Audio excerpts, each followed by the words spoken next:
Ashing Ojwang, who's the Program Manager of the UNGC Local Network, and also is Futhi Motoba, the Chair and UN Global Contact Network SA and President of Business Unity South Africa. A very, very long intro, but we'll get to the nitty-gritty right now. Thanks so much, Ashing and Futhi, for coming in. Maybe, Ashing, you can tell us the history of the UNGC. I think it was an initiative of Kofi Annan.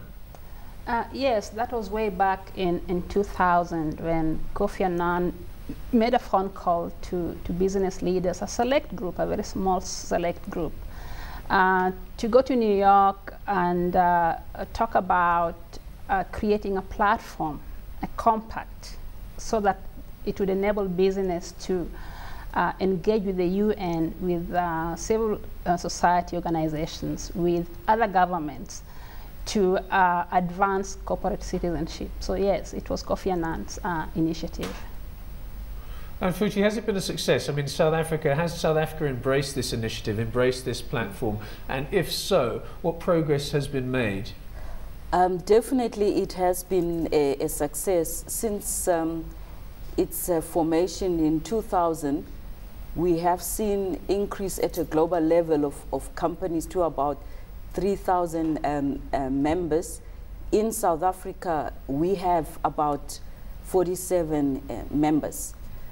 It sounds very small, and it is small, but we do have an opportunity now that, although this is a voluntary organization, as you did mention, in South Africa is the first country to make it mandatory now, that it's written in the Companies Act that board of directors must form an ethics committee, and that ethics committee's one of the responsibility is to monitor and evaluate compliance with the global compact. So that will help boost the number of companies that have to comply with the UN Global Compact. Futhi, just staying with you for a moment. I mean, there's all sorts of other initiatives as well within South Africa, a lot of them linked to black economic empowerment. Do the different initiatives that are very much South African based manage to engage efficiently with the UNGC? In fact, it's quite an important point that you raise, because companies, when an initiative is introduced, they often look at it from a distance. If you looked at South Africa, for instance, we were key players in these initiatives because we already have, if I can just mention, the companies must comply with 10 principles, and those principles are human rights, labor, anti-corruption, and environment. And in South Africa, we have a legislative framework that makes companies comply with labor, with the labor issues. And then our constitution itself is very, very clear on the human rights. So South African companies found that they're already doing so much. So these initiatives are not far from what is already there. But the difference is that we had to embed this in the company strategies. If I may explain that, usually social corporate responsibility is something that's considered to be far in one side or some division in the company. Now what this initiative, the UN Global Compact, calls for is embedding those principles in the company strategy so that it is how the company operates. It's interesting, Futhi. Back to you now, Ashing, and just to sort of develop this point, if I can. It's almost as though that South Africa's political, socio-economic and corporate history has put us ahead of things like the UNGC, so we can embrace it easier than perhaps other countries can. That is very true, Lindsay. We just came back from the Rio +20 Corporate Sustainability Forum that happened ahead of the main global summit at Rio.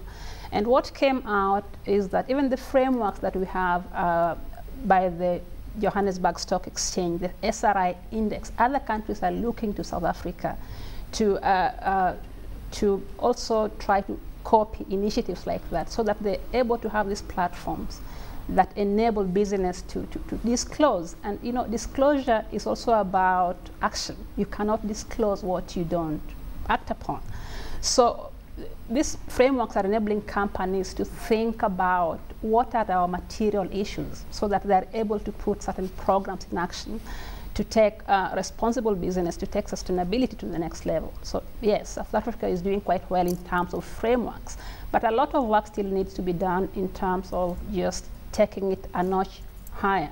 What we are saying is that in as much as individual action at company level is important, change within a particular company is very important, but what is gonna make us feel the difference in sustainability is that collective impact. So we must move to scale, and that is the biggest message.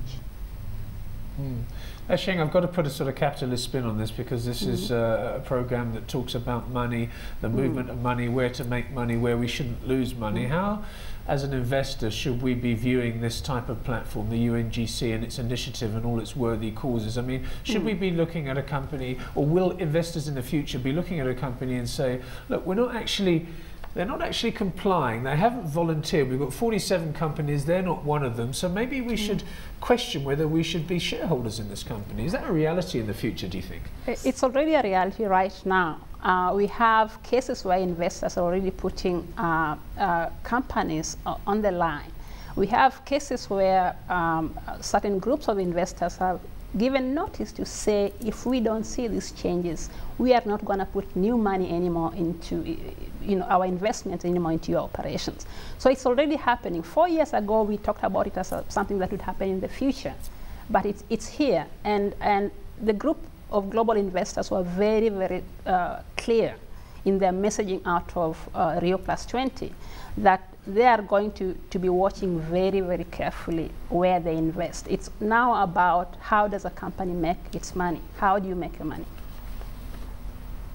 Quite right, not just making money for making money's sake, as we've seen with a certain bank in the United Kingdom, and that's been a huge criticism of that bank. I don't mind mentioning it. It's called Barclays, of course. Yeah.